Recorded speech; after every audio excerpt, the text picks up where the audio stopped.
So ಲೋಕಭವನಕ್ಕೆ ಪಟ್ಟಿಯನ್ನ ರವಾನೆ ಮಾಡಿದ್ದಾರೆ ಮುಖ್ಯಮಂತ್ರಿಗಳು. ಇವಾಗ ಅವರೇ ಹೇಳಿದ್ದಾರೆ, ಕಳಿಸ್ಕೊಟ್ಟಿದ್ದೀವಿ.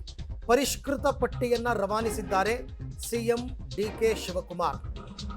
ಸದಾಶಿವನಗರ ನಿವಾಸದಿಂದ ಈಗ ಅವರು ಲೋಕಭವನದತ್ತ ಪ್ರಯಾಣವನ್ನ ಬೆಳೆಸಿದ್ದಾರೆ. ಲೋಕಭವನಕ್ಕೆ ಪಟ್ಟಿಯನ್ನ ರವಾನೆ ಮಾಡಿದ್ದಾರೆ. ಅದೇ ಒಂದು ಆತಂಕ ಇತ್ತು. ಈಗ 5 ಗಂಟೆಗೆ ಕಾರ್ಯಕ್ರಮ, 4 ಗಂಟೆ ಆದರೂ ಪಟ್ಟಿ ಕಳಿಸ್ಕೊಟ್ಟಿಲ್ಲ. ಅಟ್ಲೀಸ್ಟ್ 1 ಅವರ್ ಮೊದಲೇ ಆದರೂ ಕಳಿಸ್ಕೊಡೋದು ಬೇಡವಾ ಅಂತ ಕಳಿಸ್ಕೊಟ್ಟಿಲ್ಲ.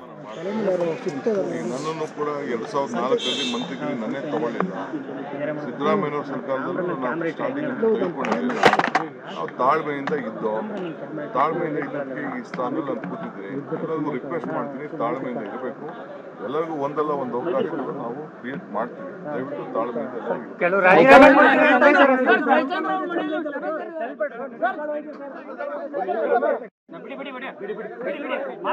ಈಗ ಸದಾಶಿವನಗರ ನಿವಾಸದಿಂದ ಮುಖ್ಯಮಂತ್ರಿಗಳು ನೇರವಾಗಿ ಹೊರಟಿದ್ದಾರೆ ಲೋಕಭವನದತ್ತ. ಈ ಬಗ್ಗೆ ಮತ್ತಷ್ಟು ಮಾಹಿತಿ ನನ್ನ ಕೊಲೀಗ್ ಮಸೂದ್ ಅವರಿಂದ ಪಡ್ಕೊಳ್ಳೋಣ. ಮಸೂದ್, ಕೊನೆಗೂ ಕೂಡ ಮುಖ್ಯಮಂತ್ರಿಗಳೇ ಹೇಳಿದ ಪ್ರಕಾರ ಈಗ ಪಟ್ಟಿಯನ್ನು ಲೋಕಭವನಕ್ಕೆ ಕಳಿಸ್ಕೊಟ್ಟಿದ್ದೀನಿ ಅಂತ.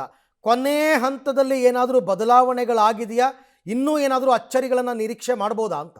ಅರವಿಂದ್, ಎರಡೇ ಬದಲಾವಣೆ ಆಗಿರುವಂಥದ್ದು. ಒಂದು, ಎಸ್ ಮಲ್ಲಿಕಾರ್ಜುನ ಆ್ಯಡ್ ಮಾಡಿರುವಂಥದ್ದು, ಮಂಕಳ ವೈದ್ಯ ಅವರನ್ನ ಕೊಟ್ಟಿರುವಂಥದ್ದು. ಇನ್ನೊಂದು, ಗಾಯತ್ರಿ ಶಾಂತೇಗೌಡರು ಇವತ್ತು ಸ್ವೇರಿಂಗ್ ತೆಗೆದುಕೊಳ್ಳೋದಿಲ್ಲ ಸಿದ್ದರಾಮಯ್ಯನವರ ಸೂಚನೆ ಹಿನ್ನೆಲೆಯಲ್ಲಿ. ಯಾಕಂದರೆ ಬ್ಯಾಡಗಿ MLA ಬಸವರಾಜ ಶಿವಣ್ಣನವರವರೆಗೂ ಸಚಿವರಾಗ್ತಾರೆ ಅಂತ ಕೂಡ ಹೇಳಲಾಗ್ತಿದೆ. ಹಾಗಾಗಿ ಅವರ ಪದಗ್ರಹಣವನ್ನು ತಡೆದಿದ್ದಾರೆ.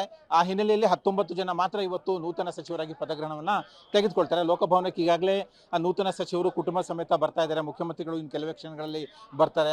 ಮಾಜಿ ಮುಖ್ಯಮಂತ್ರಿ ಸಿದ್ದರಾಮಯ್ಯವರು ಕೂಡ ಕೆಲವೇ ಕ್ಷಣಗಳಲ್ಲಿ ಬರ್ತಾ ಇದ್ದಾರೆ. ಇವೆರಡು ತಿದ್ದುಪಡಿ ಬಿಟ್ಟು, ಇವೆರಡು ತಿದ್ದುಪಡಿ ಒಳಗೊಂಡು ಪರಿಷ್ಕೃತ ಪಟ್ಟಿ ಈಗ ಲೋಕಭವನಕ್ಕೆ ಬಂದಿರುವಂಥದ್ದು. ಲೋಕಭವನದಲ್ಲಿ ಪದಗ್ರಹಣಕ್ಕೆ ಎಲ್ಲ ಸಿದ್ಧತೆಯೂ ಕೂಡ ಮುಕ್ತಾಯ ಆಗಿದೆ. ಸಚಿವರು ಈಗಾಗಲೇ ಬಹುತೇಕರು ಬಂದಿದ್ದಾರೆ. ಮುಖ್ಯಮಂತ್ರಿಗಳು, ಮಾಜಿ ಮುಖ್ಯಮಂತ್ರಿ, ಒಂದಷ್ಟು ಜನ ಪ್ರಮುಖ ನಾಯಕರು ಬರಬೇಕಾಗಿದೆ. 5 ಗಂಟೆಗೆ ಸರಿಯಾಗಿ ಪದಗ್ರಹಣ ಕಾರ್ಯಕ್ರಮ ಆರಂಭ ಆಗುತ್ತೆ. ಎಲ್ಲರೂ ಕೂಡ ಒಂದು ರೀತಿಯಲ್ಲಿ ಕಾತರದಿಂದ ಕಾಯ್ತಾ ಇದ್ದಾರೆ. ಲೋಕಭವನದ ಸಮ್ಮುಖದಲ್ಲೂ ಕೂಡ ಒಂದು ರೀತಿಯಲ್ಲಿ ಭಾರಿ ಟ್ರಾಫಿಕ್ ಜಾಮು. ಈಗ ಟ್ರಾಫಿಕ್ ನಿಲ್ಲಿಸಿದರೆ ಗಣ್ಯರು ಬರ್ತಾ ಇದ್ದಾರೆ ಅನ್ಸುತ್ತೆ, ಮುಖ್ಯಮಂತ್ರಿಗಳು ಬರ್ತಿದ್ದಾರೆ. ಹಾಗಾಗಿ ಟ್ರಾಫಿಕ್ ನಿಲ್ಲಿಸಿರುವಂಥದ್ದು. ಇಷ್ಟೊತ್ತವರೆಗೂ ಕೂಡ ಒಂದು ರೀತಿಯಲ್ಲಿ ಜನಜಂಗುಳಿ ಇತ್ತು. ಅವ್ರನ್ನ ನಿಯಂತ್ರಣ ಮಾಡೋದ್ರಲ್ಲೇ ಪೊಲೀಸರು ಒಂದು ರೀತಿಯಲ್ಲಿ ಹರಸಾಹಸ ಪಟ್ಕೊಳ್ತಾ ಇದ್ರು.